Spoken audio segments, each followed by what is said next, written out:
Hindi pinagbigyan ng Manila Regional Trial Court ang motion ng Department of Justice na makansela ang piyansa ng ilang akusado sa missing Sabongero case. Lagi una ka sa balita ni Salima Refran, exclusive. Pag-asang makamit ang hustisya ang hatid ng desisyon ng Court of Appeals nitong Enero sa mga kaanak ng 6 na missing Sabongero. Ang resolusyon ng Appellate Court, ibasura na ang petition for bail o hiling na makapagpiyansa ng mga akusadong security personnel ng Manila Arena.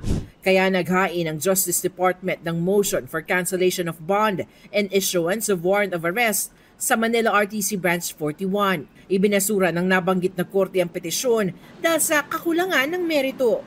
Sabi nito, hindi iniutos ng CA sa desisyon nito na kanselahin na ang piyansa ng mga akusado.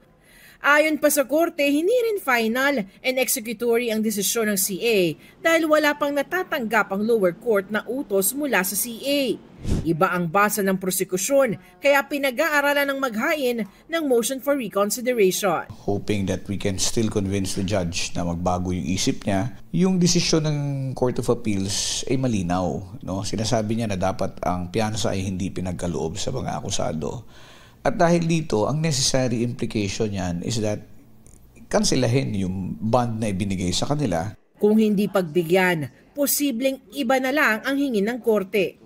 Meron bang pangamba na baka ito'y makatakbo o makaalis?